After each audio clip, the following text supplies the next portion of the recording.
trop savoir comment tu t'es retrouvé dans un job à temps plein, 5 jours par semaine, ou bien ça fait peut-être déjà quelques années que tu suis la routine métro, boulot, dodo. Si au début ça te convenait, mais qu'aujourd'hui tu ne supportes plus d'échanger une si grande portion de ton temps contre de l'argent, je te comprends totalement. En ce qui me concerne, j'ai décidé que je ne travaillerai plus jamais à temps plein, en tout cas pas pour quelque chose qui ne me tient pas à cœur. Dans cette vidéo, je vais t'expliquer pourquoi, mais tout d'abord, penchons-nous un petit peu sur comment est-ce qu'on en est arrivé à normaliser les 38 heures de travail. En Belgique, au milieu du 19e siècle, on travaille entre 8 et 15 heures par jour, en général 6 jours par semaine, avec des petites pauses d'une demi-heure. Si on ajoute le temps de déplacement, un ouvrier passe environ 2 tiers de sa journée dehors. Le dernier tiers, quant à lui, est majoritairement consacré au sommeil.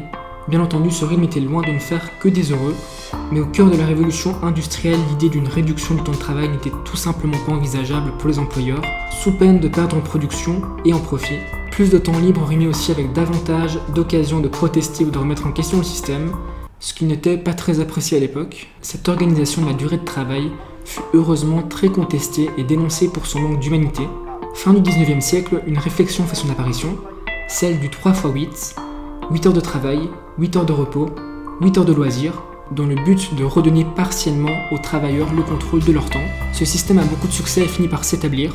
Bon, ce n'est pas un cours d'histoire dont je vais vous épargner tous les détails qui vont suivre, mais de nombreux changements vont ensuite survenir jusqu'en 2001, où est votée la loi des 38 heures de travail par semaine en Belgique. Depuis la loi de 2001, les choses ont très peu changé en matière de durée de travail. Aujourd'hui, il est techniquement possible de travailler moins, parfois pour le même salaire. Pourtant, une peur persiste, celle de manquer de ressources.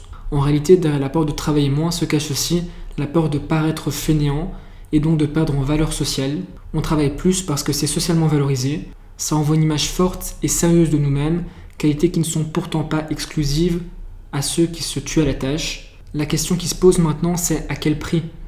De nombreuses études récentes sur le bien-être des travailleurs démontrent que le burn-out ou l'épuisement professionnel est dangereusement en hausse ces dernières années. D'après l'INAMI, l'incapacité de travail suite à des troubles mentaux aurait augmenté de près de 40% depuis 2016. Malgré ces chiffres que je trouve tout simplement effarants, on était encore nombreux à ne pas oser passer un temps partiel ou réduire notre temps de travail, jusqu'à ce qu'un événement inattendu nous frappe tous. Le coronavirus.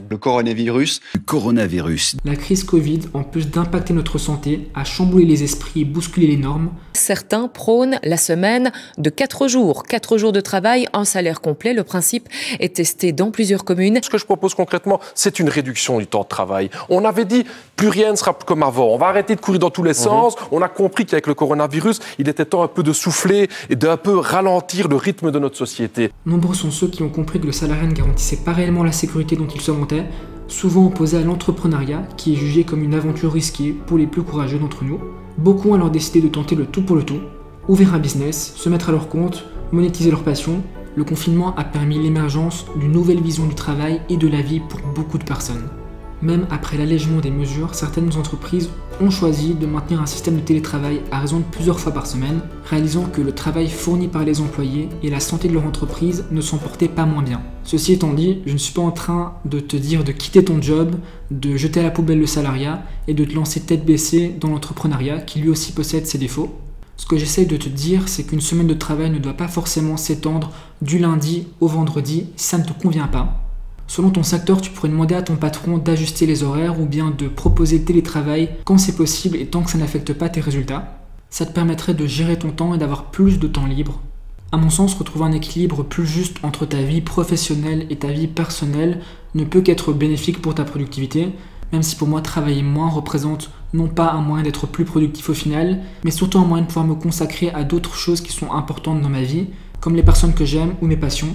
Certains d'entre vous ne sont probablement toujours pas convaincus et ne sont pas prêts de passer un 3/4 temps ou un mi-temps, même si ça leur est possible, sous prétexte de manquer d'argent. Je peux tout à fait comprendre ce choix si tu as des enfants, des personnes qui dépendent de toi financièrement ou que ton salaire est déjà borderline pour subvenir à tes besoins. Mais dans le cas contraire, si tu gagnes déjà 2, 3 ou 4 fois plus d'argent qu'il ne t'en faut pour vivre au quotidien, sans te serrer la ceinture, j'ai une question à te poser. As-tu vraiment besoin d'autant d'argent ? Tu sais, on dit que le temps c'est de l'argent, mais pour moi, le temps a beaucoup plus de valeur que l'argent. Certes, l'argent permet d'accéder à des expériences de vie auxquelles on n'aurait pas accès sans celui-ci. Par exemple, pour voyager, on n'a pas d'autre choix que d'acheter un ticket d'avion, de train ou de bus, ou bien de faire le tour du monde à pied en 11 ans comme ce Canadien. On aura beau accumuler autant d'argent que possible, tant qu'on ne s'en sert pas, celui-ci ne possède aucune valeur, aucun intérêt. Il faut pas oublier que c'est avant tout une monnaie d'échange et pas un trophée. Je pense que je n'ai fait que gratter la surface d'une thématique qui nous concerne tous. La suite est entre tes mains.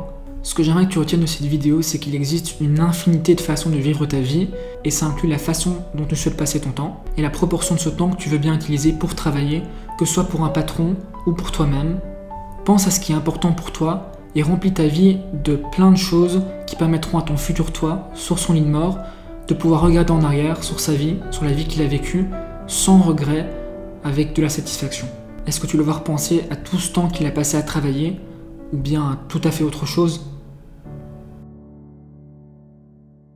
Et vous avez travaillé jusqu'à peu? Moi j'ai travaillé et je continue toujours à travailler. Hein. Je tiens vraiment à... Je ne suis pas une fainéante. Un fainéant c'est quelqu'un qui ne fait rien. Je suis une paresseuse, c'est-à-dire que j'essaie au plus possible d'éviter les gestes inutiles, d'éviter le travail mal fait pour devoir le recommencer plusieurs fois.